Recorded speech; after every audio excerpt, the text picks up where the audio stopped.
Good morning students.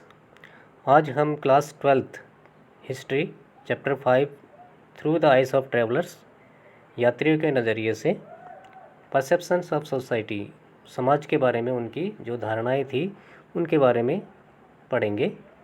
जो travellers 10th century से लेकर 17th सेंचुरी के बीच आए उनमें से जो तीन सबसे प्रमुख ट्रैवलर्स आए थे उनके बारे में जानेंगे, जिनमें पहले ट्रैवलर है अल्बिरूनी, दूसरे हैं इब्न बतूता और तीसरे फ्रांकोइस बर्नियर।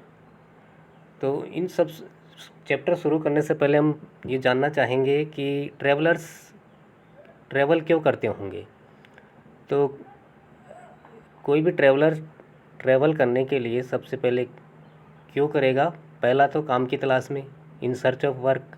दूसरा to escape from natural disasters, मतलब कोई भी प्राकृतिक आपदा हो गई उससे बचने के लिए, या फिर कोई ट्रेड करने के लिए, व्यापार करने के लिए। मर्चेंट्स व्यापारी बन के आ सकता है, सोल्जर्स या सैनिक बन के आ सकता है, प्रीस्ट या फिर पुजारी बन के, या फिर पिलग्रिमेज या फिर कोई तीर्थयात्री बन के भी ट्रैवल कर सकता है। ठीक है, तो इस चैप्टर में जो तीन यात्री आए थे उनके बारे में हम आगे पढ़ेंगे। The accounts of travellers provide us with some aspects of social life of the people. अब जो उनके द्वारा जो भी अकाउंट्स या वृत्तांत लिखे जाते थे उससे हमारे समाज के और लोगों के बारे में कुछ पहलुओं के बारे में पता पड़ता है। This chapter discusses how these travel accounts enriched our understanding of the past. और इस चैप्टर में, इस पार्ट में हम ये भी डिस्कस करेंगे, या इस चैप्टर से हमें ये भी जानकारी मिलेगी कि किस तरह से जो इनके ट्रैवल अकाउंट्स है, इनके यात्रा वृत्तांत है, इससे हमारे पास्ट को, हमारे अतीत को समझने में किस तरह से मदद मिलती है। The theme focused on the accounts of 3 man. और इस चैप्टर में हम 3 लोगों के या 3 यात्रियों के अकाउंट्स के या उनके वृत्तांतों के बारे में जानेंगे, जिनमें पहला है अल्बिरूनी, दूसरा इब्न बतूता और तीसरा फ्रांकोइस बर्नियर। अगला टॉपिक है travel accounts and reconstruction of Indian society या Indian history from 10th to 17th century. तो इनके द्वारा जो भी ट्रैवल अकाउंट बनाए गए उससे भारतीय इतिहास को समझने में या पुनर्निर्मित करने में क्या क्या मदद मिलती है, जो कि 10th से 17th सेंचुरी के बीच आए थे। The accounts of foreign travellers are helpful in reconstructing the history of India from 10th to 17th century. अब 10वीं सदी से 17वीं सदी के बीच जो भी फॉरेन ट्रैवलर आए थे उनके अकाउंट से, उनके वृत्तांतों से हमारे देश की हिस्ट्री को, हमारे देश के इतिहास को दोबारा से पुनर्निर्मित करने में मदद मिलती है। Most of the travellers came from vastly different social and cultural environment. और ज़्यादातर जो ट्रैवलर आए थे वो वास्टली डिफरेंट, मतलब बहुत ही अलग सोशल एंड कल्चरल एनवायरनमेंट या बैकग्राउंड से आए थे। उनका मतलब सामाजिक और सांस्कृतिक बैकग्राउंड और एनवायरनमेंट बिल्कुल ही अलग था। Hence they were more attentive to everyday activities and practices. इसीलिए वे जो एवरीडे एक्टिविटीज़ होती थी या मतलब दैनिक लोगों की दिनचर्या से संबंधित और समाज में जो भी क्रियाकलाप होते थे या उनके जो प्रैक्टिसेस होती थी या धर्म से संबंधित, रीति रिवाजों से संबंधित जो भी गतिविधियाँ होती थी उन्हीं के बारे में वो ज़्यादा अटेंटिव या सचेत या सावधान रहते थे। These were taken for granted by indigenous writers. और उनकी इन बातों को हमारे देश के जो राइटर्स थे उन्होंने टेकन फॉर ग्रांटेड ले लिया, मतलब उन्होंने जैसा लिखा उसी को उन्होंने सही मान लिया। उन्होंने अपने आप खुद से हमारे देश के जो एवरीडे एक्टिविटी और प्रैक्टिसेस थी उसके बारे में अलग से कुछ लिखने की कोशिश नहीं की। Their difference in perspective makes their accounts interesting. और उनके जो अकाउंट्स थे और उनकी जो दृष्टिकोण था सोचने का, इससे उनके जो भी अकाउंट्स थे वो हमें इंटरेस्टिंग, ज़्यादा रुचिकर लगते हैं। Their accounts deals with affairs of courts, religious issues, architectural features and monuments. उनके जो भी अकाउंट्स थे या वृतांत थे उससे हमें किन किन चीज़ों की जानकारी मिलती है। पहला है अफेयर्स ऑफ द कोर्ट, मतलब राजा का जो दरबार होता था उनके जितने भी मामले होते थे उनके बारे में। रिलीजियस इश्यूज़, उस समय समाज के जो भी धार्मिक मामले होते थे उनके बारे में। आर्किटेक्चरल फीचर्स, या फिर किसी भी शहर में या देश में जो आर्किटेक्चर फीचर स्थापत्य से संबंधित जो भी शैलियाँ या विशेषताएं थी उनके बारे में। एंड मोन्यूमेंट्स, और इसके अलावा मोन्यूमेंट्स स्मारकों के बारे में भी जानकारी मिलती है। बच्चों, अगला टॉपिक जो जो 3 यात्री आए थे उनमें सबसे पहला था अल बिरूनी। इसके बारे में जानेंगे, कौन थे, कहाँ से आए थे। चलिए शुरू करते हैं। Al Biruni was born in 973 in Khwarizm, present day Uzbekistan. Al Biruni का जन्म 973 ईस्वी में ख्वारिज़्म में हुआ था। ख्वारिज़्म आज का जो प्रेजेंट कंट्री उज़्बेकिस्तान है वहाँ पे है। उज़्बेकिस्तान हमारे देश के पड़ोस में जो अफ़गानिस्तान है उसके थोड़ा ऊपर उज़्बेकिस्तान है, जो कि तुर्कमेनिस्तान के पास में है। Khwarizm was an important centre of education and Al Biruni received the best education available at the time.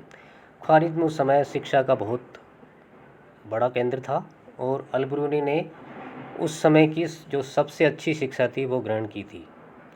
He was learned man and well versed in several language such as Syriac, Arabic, Persian, Hebrew and Sanskrit. तो वो बड़ा प्रकांड विद्वान था और वह अलग अलग भाषाएं जानता था, जैसे कि सीरियाई भाषा, अरबी भाषा, पारसी भाषा, हिब्रू भाषा और संस्कृत भाषा। He has learned the Arabic translation of Greek philosophers like Plato। अच्छा, उसको ग्रीक भाषा नहीं आती थी तो इसलिए उन्होंने क्या किया, जो ग्रीक फिलोसोफर था प्लेटो, उसकी अरबी में ट्रांसलेशन की जो बुक्स थी उनका अध्ययन करके प्लेटो के बारे में भी जान लिया, या उनकी जो भी प्लेटो की जो भी बुक्स थी उनका अध्ययन किया। Mahmud Ghazni invaded Khwarizm in 1017 and brought Al Biruni with him to Ghazni.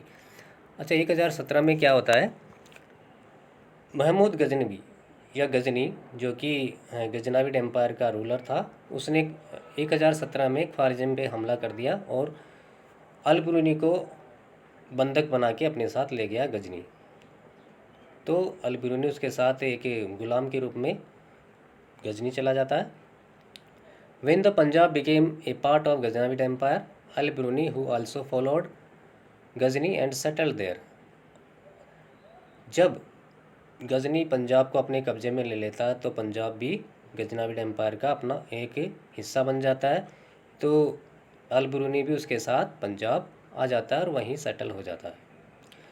Where he got a chance to learn Indian text on Indian religion and philosophy, जहाँ पे उसको भारतीय किताबों का, दर्शन का और धर्म का अध्ययन करने का मौका मिलता है। He came into contact with local Sanskrit scholars, और वह वहीं पर जो भारत के लोकल संस्कृत स्कॉलर्स थे, विद्वान थे, उनके संपर्क में आता है और उनसे ही संस्कृत भाषा सीख जाता है। अब है अगला टॉपिक किताबुल हिंद। बच्चों, किताबुल हिंद क्या है आप जान के थोड़ा कन्फ्यूज हो रहे होंगे। किताबुल हिंद अल बिरूनी की लिखी हुई किताब है। तो आगे पढ़ते हैं क्या इसमें। The account of Al Biruni came to be called Kitabul Hind और तहकीक ए हिंद। अल बिरूनी ने जो किताब लिखी थी उसको किताबुल हिंद या तहकीक ए हिंद भी कहते हैं। The Kitabul Hind was written in Arabic language and was divided into 80 chapters. Kitabul Hind जो थी वह अरबी भाषा में लिखी हुई थी और यह 80 भागों में या 80 अध्यायों में बटी हुई थी। It's language is simple and lucid, मतलब इसकी जो भाषा थी, किताब की जो भाषा थी बड़ी सिंपल थी और बहुत ही स्पष्ट थी, हर कोई इसको आसानी से समझ सकता था। It dealt with subjects such as religion and philosophy, festivals, astronomy, alchemy, manners and customs, social life, weights and measures, iconography, laws and meteorology. तो इस किताब के अंदर उन्होंने किन किन अलग अलग सब्जेक्ट्स या विषयों के ऊपर लिखा है, उनमें धर्म, दर्शन शास्त्र, व्रत त्योहार, खगोल विज्ञान, कीमिया, रीति रिवाज और तौर तरीके, सामाजिक जीवन और भार तौल, मूर्तिकला, कानून और मापतंत्र विज्ञान, ऐसी कुछ अलग अलग विषय हैं जिनके बारे में उन्होंने उस किताब में लिखा है।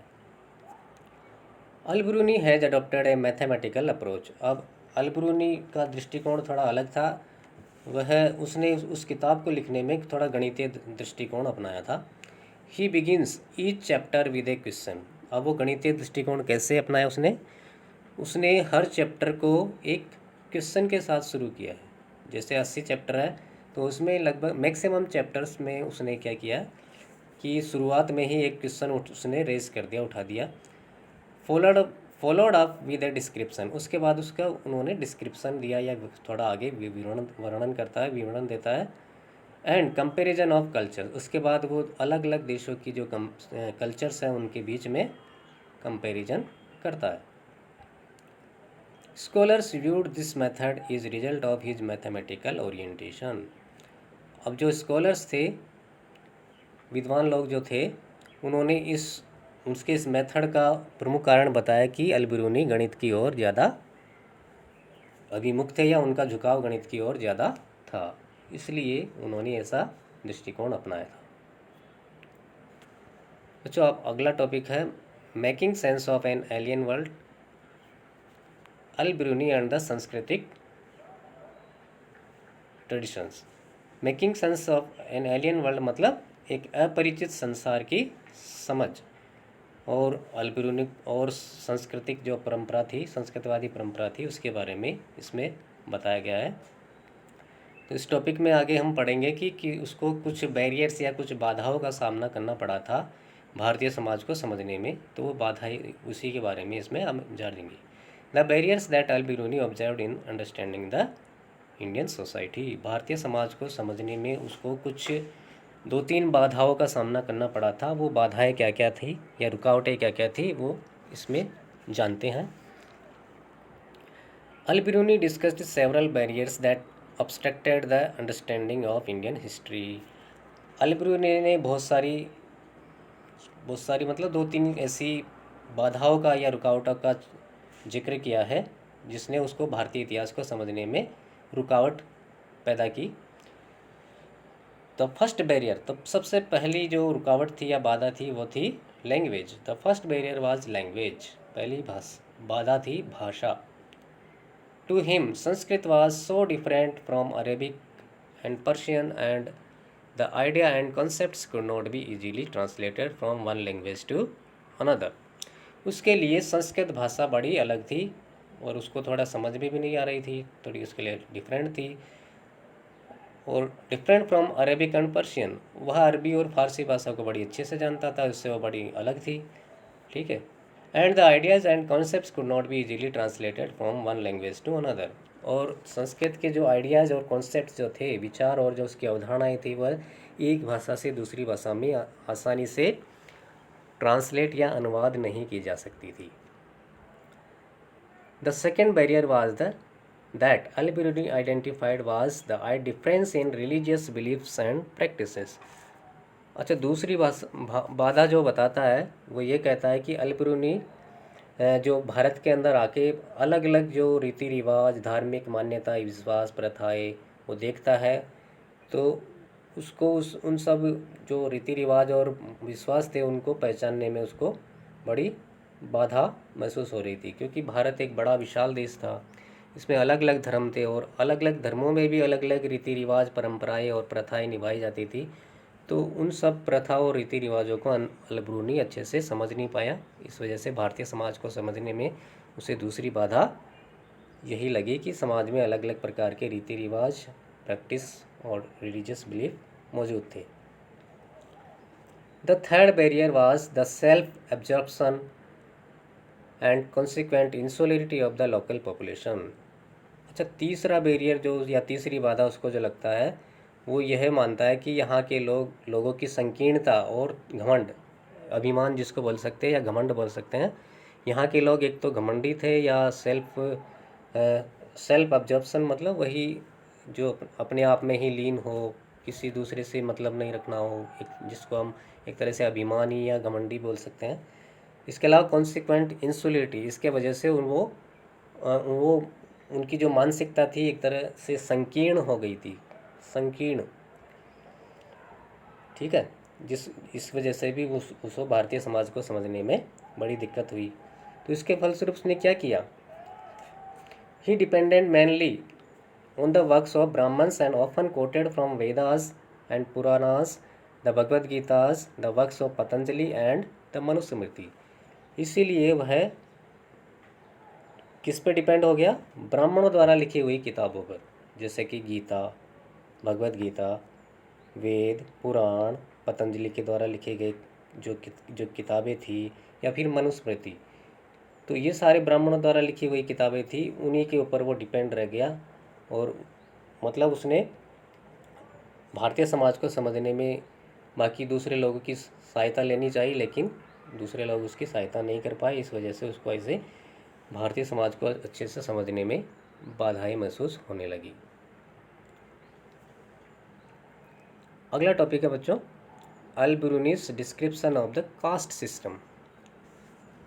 जाति प्रथा के बारे में अल-बिरूनी का क्या विचार था या उसने क्या वर्णन किया है, वो सब इस टॉपिक में आएगा। Al Biruni tried to explain the caste systems by comparing it with other society. Al Biruni ने क्या किया, जाति प्रथा को बताने के लिए उसने हमारे देश की जो कास्ट सिस्टम थी उसको दूसरे देशों की या दूसरे समाजों की कास्ट सिस्टम से उन्होंने कंपेयर करना शुरू कर दिया। He said that in ancient Persia, वह आगे कहता है कि एंशियंट पर्शिया में, पर्शिया मतलब आज का जो ईरान है उसको पर्शिया पहले कहा जाता था। तो एंशियंट पर्शिया में या पूरा प्राचीन ईरान में देयर वर 4 सोशल कैटेगरीज, उस समय 4 सामाजिक वर्ग थे। ये 4 वर्ग इस प्रकार है। पहला वर्ग में नाइट्स एंड प्रिंसेस, नाइट्स मतलब वही एक तरह से घुड़सवार सेना जो होती है, एंड प्रिंसेस वही राजकुमार या शासक वर्ग। दूसरे जो कैटेगरी थी उसमें Monks, fire priest and lawyers, जिसमें मॉन्क्स मतलब भिक्षु, फायर प्रीस्ट ऐसे यज्ञ हवन या अनुष्ठान करवाने वाले पुरोहित, एंड लॉयर्स वकील। तीसरी कैटेगरी में थे physicians, astronomers and other scientist.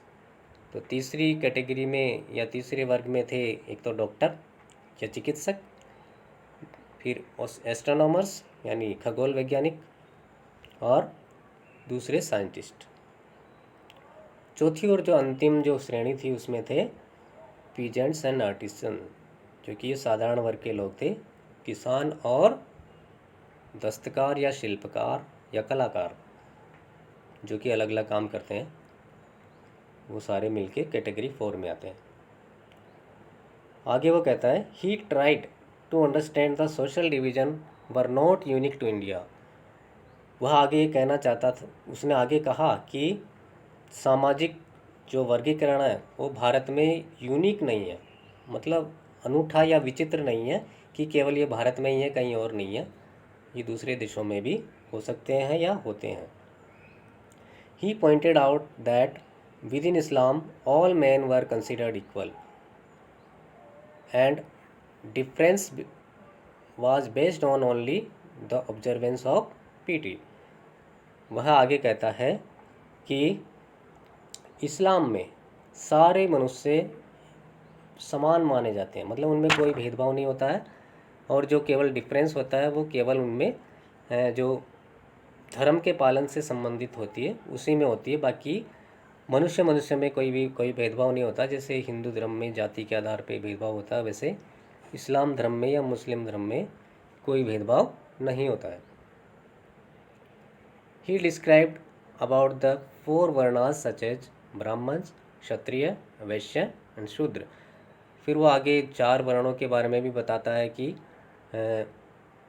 4 वर्ण इस प्रकार है कि पहला सबसे बड़ा या जो सबसे ऊंचा धर्म या जो क्या बोलते हैं सबसे ऊंचा वर्ण जिसको माना गया श्रेष्ठ वर्ण ब्राह्मण, उसके बाद क्षत्रिय, वैश्य और शूद्र।